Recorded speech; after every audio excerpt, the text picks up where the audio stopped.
नमस्कार दोस्तों, मार्गदर्शन पे आपका बहुत बहुत स्वागत है। दोस्तों, आज मैं बात करूंगी मकर संक्रांति स्नान दान का पुण्य काल यानी पुण्य समय। किस समय में आप स्नान करें, किस समय आप दान करें। दोस्तों, मकर संक्रांति एक ऐसा पर्व है कि जिसमें आपके द्वारा दिया गया दान या सूर्य का उपाय, शनि का उपाय अगर आप करते हैं तो जीवन से समस्त कष्ट जो है वह दूर हो जाते हैं। इसके पहले वाली वीडियो में मैंने बात किया था कि आप सूर्य देव और शनि देव के कौन कौन से उपाय कर सकते हैं। पर दोस्तों, इस समय यानी मकर संक्रांति के दिन जब सूर्य उत्तरायण होते हैं यानी दक्षिणायन से उत्तरायण जब होते हैं, तो इस काल में जब आप दान देते हैं तो जैसे सूर्य ग्रहण के बाद, चंद्र ग्रहण के बाद आप दान देते हैं, तो वही पुण्य जो है आपको इस संक्रांति पे, मकर संक्रांति पे मिलता है।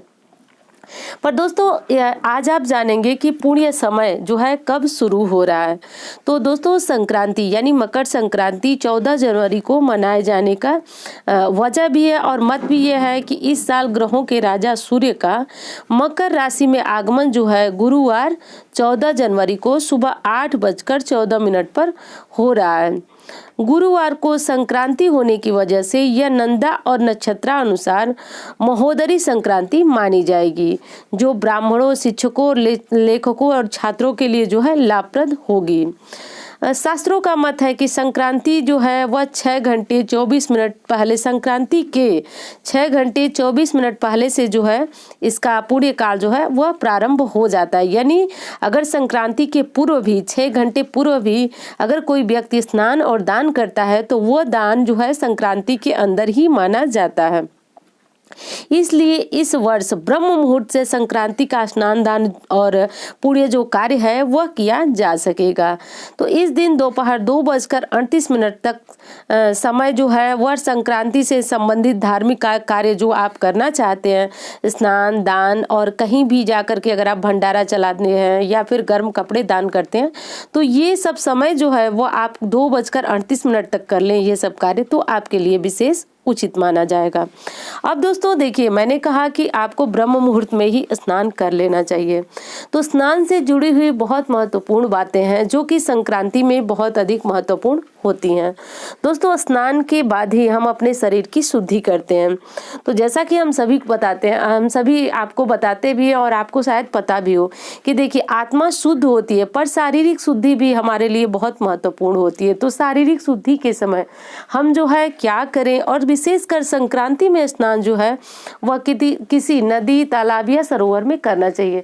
तो जैसा कि मैंने पहली वीडियो में भी बताया था कि असंभव हो रहा है आजकल ये चीजें कि हर कोई व्यक्ति जो है वह संक्रांति के समय या फिर ग्रहण के बाद जो है कि स्नान जाकर के किसी पवित्र नदी या सरोवर में कर सके। तो उसके लिए आपको गंगा जल डाल करके घर पे स्नान करना है। तो उसमें सावधानी ये रखनी है आपको कि सबसे पहले प्रायः लोग क्या करते हैं, बाल्टी भरने के बाद 2 बूंद गंगा जल मिलाते हैं और उसके बाद उससे स्नान करते हैं। तो ऐसा बिल्कुल नहीं करना है। सर्वप्रथम आपको अपनी बाल्टी में थोड़ा सा गंगा जल डालना है, क्योंकि दोस्तों सामान्य जल में इतनी ताकत नहीं होती है कि वो पूरे जल को गंगा जल में परिवर्तित कर सके। कारण बस यही है। और जो गंगा जल होता है, अगर 2 बूंद आप बाल्टी में स्नान के पानी भरने से पूर्व डालते हैं तो उसमें गंगा जल में इतनी शक्ति है, इतनी क्षमता है कि वो आपके स्नान के पूरी बाल्टी को जो है वह गंगा जल में परिवर्तित कर देती है। तो ये बात आप ध्यान रखें। गंगा जल डालने से आपको बहुत सारे पुण्य होते हैं, यानी आपको तीर्थों के समान जो पुण्य प्राप्त होता है वो घर पे ही होगा। बस ध्यान रखने वाली बात यह है कि जब आप स्नान करें तो हर हर गंगे का उच्चारण करते रहें। दोस्तों, हर हर गंगे में एक ऐसी शक्ति है। हर हर गंगे क्यों कहा जाता है, इस बात पे विचार कीजिए। ये शब्द इसलिए बोला जाता है कि हे माँ गंगा, सब पतित पावनी माँ गंगा कहा गया। तो आप हमारे संकट को, हमारे कष्टों को हरण कर लें, क्योंकि दोस्तों गंगा जी इसीलिए पवित्र हैं क्योंकि वो पापियों के पाप भी धुलती हैं और पुण्यात्मा को और अधिक पुण्यात्मा और पवित्र बनाती हैं। तो ये बिल्कुल भी मेरा अर्थ नहीं है कि आप पाप कीजिए और गंगा स्नान कीजिए, ऐसा कुछ नहीं है।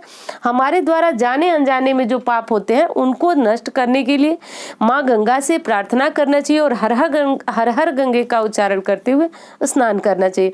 अब दोस्तों, एक चीज और है, स्नान के समय आपको कभी भी स्नान जो है दक्षिण मुखी होकर नहीं करना चाहिए। दक्षिण मुखी होकर के विशेषकर जब निषिद्ध कार्य होते हैं उस समय आपको स्नान कराया जाता है। आप समझ भी सकते हैं इस चीज को। आप अगर हो सके तो हमेशा पूर्वाभिमुख होकर के स्नान करें, यह आपके लिए विशेष होगा। दूसरी चीज है कि स्नान करते समय आप जो है राम राम का उच्चारण करते रहें, या फिर अगर आपके कोई इष्ट देव हैं तो आप उनका उच्चारण करते रहें। कभी भी मुख मौन होकर के आप जो है ये स्नान न करें, क्योंकि मौन होकर स्नान करना स्नान की श्रेणी के अंतर्गत जो है वह निषिद्ध माना गया है। तो इस बात का आप जरूर ध्यान रखें। दूसरी चीज है कि मकर संक्रांति में ये बिल्कुल भी न सोचे कि आप जो है वह सुबह सूर्योदय के बाद स्नान करें। दोस्तों, इस स्नान का तभी महत्व है जब आप सूर्य उदय के पूर्व स्नान कर लेते हैं। दूसरी चीज होती है दोस्तों दान से संबंधित, कि दान आपको जो है क्या करना है। एक चीज और बताऊंगी आपको कि स्नान के बाद जो है आपको सबसे पहले जो दान देने वाली चीजें हैं, आप भले ही बाद में ले जाकर के मंदिर में दीजिए या फिर कहीं जहाँ पे आपको देना है, पर उन चीजों को आप पहले ही हाथ लगा लीजिए, यानी हाथ लगा करके और उन चीजों को समर्पित कर दीजिए। जिसको दान देना है एक बार भगवान का स्मरण कीजिए और उन चीजों को उनके लिए समर्पित कीजिए जिनके लिए आपने ये दान निकाला है। तो भले ही वो दान जो है खिचड़ी हो, सब्जियां हो, तिल हो, जो भी चीजें हो, आप अपने सामर्थ्य के अनुसार दान कर सकते हैं और उनको पहले ही निकाल करके रख दें। बाद में स्नान वगैरह पूजा पाठ के बाद आप इन चीजों को दान करें। दोस्तों, आज के दिन सूर्य पूजा जो है विशेष होनी चाहिए। तो सूर्य पूजा विशेष करने में आप स्नान के बाद क्या करें कि सूर्य भगवान को प्रायः आप प्रतिदिन जल देते हैं, तो आप इस दिन भी जल दें। जल देते समय मैं हमेशा बताती हूँ कि एक मंत्र आपको हमेशा ही सूर्यदेव का जपना चाहिए। वो आप अपनी इच्छा अनुसार और जो आपको उचित लगे वो आप जप सकते हैं, पर ये मंत्र जपना आपके लिए जो विशेष है, ओम गृणी सूर्याय नमः, ऐसा बोलते हुए आप सूर्यदेव को जल अर्पित करें। अब जल देने के बाद आप आदित्य हृदय स्तोत्र का पाठ अपने मंदिर में भी बैठ करके कर सकते हैं, या फिर अगर आप नहीं कर सकते तो आप सुनिए। दोस्तों, आज के दिन सूर्य की उपासना करना जीवन में तरक्की के समस्त मार्ग जो है वह खोल देती है, तो आप भी ये कार्य जरूर करें। अब दूसरी चीज है कि अगर आज के दिन आपके घर कोई ब्राह्मण या फिर कोई मांगने वाला याचक आता है, तो कोशिश यही करें कि आज के दिन उसे निराश करके न भेजें। दोस्तों, इस पुण्य काल में जितना हमारा सामर्थ्य उसके अनुसार हम दान पुण्य करते रहें। ये हमारे इस जन्म को तो सुधार ही देता है, हमारे परलोक को भी जो है ये किया गया दान सुधार देता है। अब दूसरी चीज ये है दोस्तों कि जब आप दान देते हैं, जो मैंने अभी किया कि बोला आपसे कि आप स्नान के बाद इन चीजों को जो है वह हाथों से छू करके और मन ही मन उन्हें संकल्पित कर दे, उनके लिए समर्पित कर दें। अब इनको जब आप ले करके जाते हैं तो कभी भी दान दोस्तों शास्त्र के अनुसार बंधा हुआ किसी को नहीं देना चाहिए। यानी दान अगर आप किसी कपड़े या प्लास्टिक में किसी को करके, जैसे सीधा है, तो उसको क्या करें, कपड़े की थैली जो हो वो खुली हुई होनी चाहिए। जब आप उनके हाथ में दान दे रहे हैं तो खुली होनी चाहिए। अब उसके बाद वो चाहे तो उस दान को बांध के ले जाए या फिर जिस तरह से ले जाए, लेकिन आपको कोशिश यही करनी है कि आपके द्वारा दिया गया दान जो है वह खुला होना चाहिए।